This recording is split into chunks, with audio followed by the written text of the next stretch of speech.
Hi, I'm Rich Wyatt. Welcome to Gunsmoke Guns TV.com.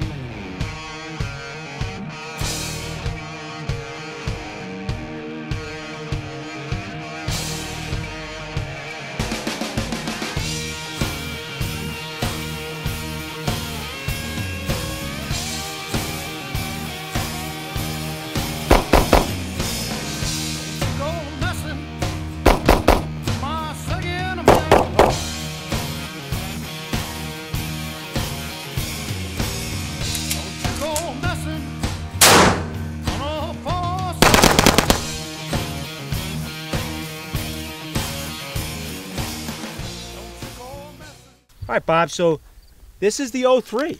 It is, Rich, and this particular 03, you know, you think of the 03 as being 1903. This gun was made right at the beginning of World War II because the story is the Marine Corps had a snowball's chance in heck of getting M1s because the Army got them first. Sure. And so they asked Remington to build them an 03, and Remington did. They built 350,000 of these. This is one of them. And they actually, then they started production of the 03A3, which was a similar rifle, similar action, but a lot of changes that made the gun less expensive to build. Cheaper to make. Cheaper to make, exactly. Little cost savings there. Right. Well, the 03 is a fantastic rifle. It is. A bolt gun, you know. Everybody cut them up and made them into sporterized rifles for hunting, and yep. Well, you could buy these for what, $12? $12 from the NRA or the DCM. Yeah. And what's interesting, the National Rifleman, the American Rifleman National Rifle Association magazine, actually published articles to tell you how to cut these down and ruin them, which means that there are fewer original ones left on the market. You see a lot of sporterized, some good, some really not so good.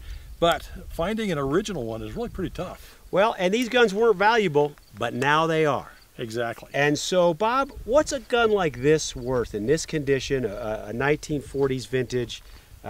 Is that what year you said? Yeah, this one was made in 1943, 43. Early 43, February. And, you know, I value this gun at about $1,000. Yeah.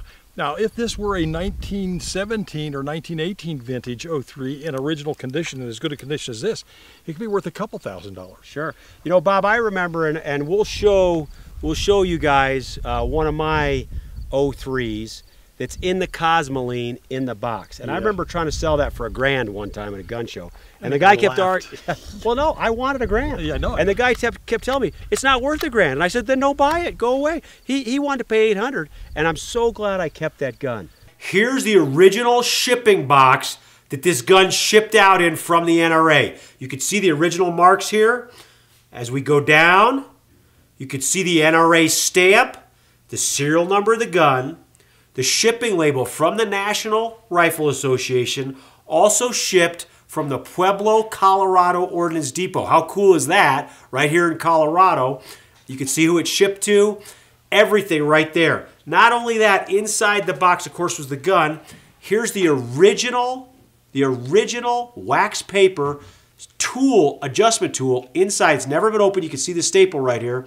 But the back's open. We can see the tool in the Cosmoline inside. What is this mess? That is Cosmoline. You're looking at the bolt and the sight and the ejection port on an 03A3 rifle. Now let us go and show you the whole gun. You can see from when we get to the muzzle of the gun, it's still wrapped. It's in the Cosmoline all the way down. Here you can see a little bit of the receiver of the gun. The Cosmoline's so thick you could cut it with a knife. You can see that the entire bolt safety sight is engulfed in Cosmoline. This is how it was original. I took it out of the box just to show it to you guys. I'm going to put it back in the box when we're done. This is how this gun was shipped, guys. When you bought this gun for $12.50. Now, I know Bob and I were talking about an 03 out there, but this one's the 03A3, a different version, different sights. We'll talk about that in a minute as well. But look at this gun. How cool is that? You realize I can't use it like this. But if I were to clean it up, imagine the pristine gun that's underneath it. I never want to see that, though, because in the shape that it's in here makes it much, much more collectible. I've never seen another one of these out there. Feast your eyes on that. For you collectors of 03s and 03A3s, this is really quite a find. This is the 03 rifle, folks. Now, this particular one, that we're looking at right here is made by Rock Island Arsenal. They were also made by Springfield. The difference on the 03 and the 03A3 is pretty simple. But before I touch on that, I want to make you aware of a fact that there are some of these that are very brittle and they cannot be fired. So if you have one in that particular serial number range and you've got to look that up for yourself, do not fire this gun. It is unsafe to fire in that particular serial number range. Now the difference, the sights on this gun are in a different place. The 03A3, the sights are here. The 03 has the pistol grip, the 03A3 straight stock. The bottom metal on this particular gun is much better. The newer ones are stamped out, kind of a little bit cheesier. They still work great. Now we talked about a lot of these were cut into sporterized guns, meaning they cut the stock down and they made it into something that looks more like your modern hunting rifle today.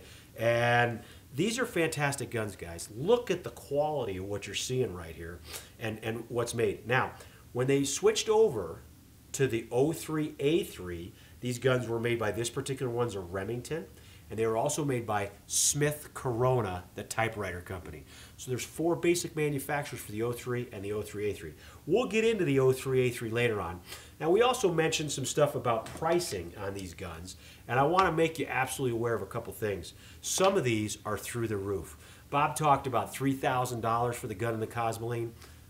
You know what? That gun's worth a lot more than that, because a 100% gun is $4,500. Well, 100% in the Cosmoline with the box, with all the accessories, what's that worth? I don't want to sell it, so we'll never really know. Until I decide to sell it, you don't know what it's worth, because I don't see that many of those. And when you have what is considered a one-of-a-kind gun, it's worth whatever the guy that owns it wants to sell it for. And that's just quite simply the truth. These are beautiful guns. Let's get back to shooting them. Yeah, I wouldn't even, I'm familiar with that gun in the box, directly from the DCM, back when there was a DCM. And, you know, it's got to be a $2,500, $3,000 gun. Absolutely. But you know what the beauty of it is? I still don't want to sell it. Exactly. So I offered it for $1,000. The guy didn't take it. His loss was my gain. Thanks, buddy. If you're watching out there, yeah. I appreciate you being so ridiculous. Yeah, if you're watching and you recognize this gun, nah. Right. All right, Bob, how do we load this beast? This gun is loaded with a 5-round stripper clip. There are 5 rounds. This Whoa, is a stripper clip? Stripper clip, yeah. Oh, wow. man. Give me a pull. This, these were designed to shoot 5 rounds. You put the stripper clip in the clip notches, push them in, discard that. Now it's loaded, and it's ready to fire. All right, great. Well, Bob, you want to shoot that thing for us? I would love to. All right. Eyes and ears. Can we get a Nazi to stand up there? Well, they're harder to find these days, but I'm Yeah, sure they're still around. I'm sure. Okay. Just right here. Okay. Take that target right there, Bob. Okay. Show great. us what it does. Oh, man.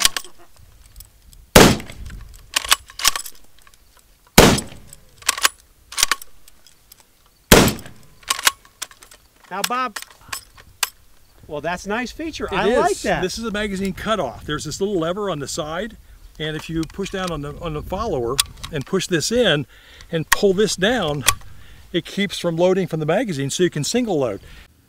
Now, this is the safety lever on this gun, and it's a 3-position safety. You also have this lever right here. Most people don't even realize what that does.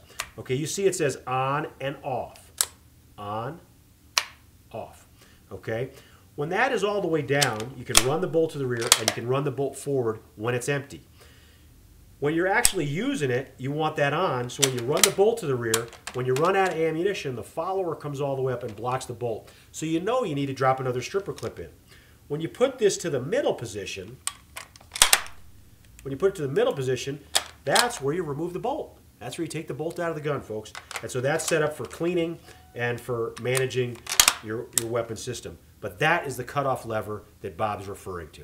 Now, this is a carryover from the days that the upper brass in Washington were afraid that the troops would too quickly run out of ammunition. And so they made this gun, like the Krag, so that you could load it one at a time and it wouldn't stop. So if we put this on the on position, now I know the firearm is empty. Now that's a nice thing for a soldier running this gun. He knows he needs to reload instead of having to press the trigger once on an empty chamber. Right.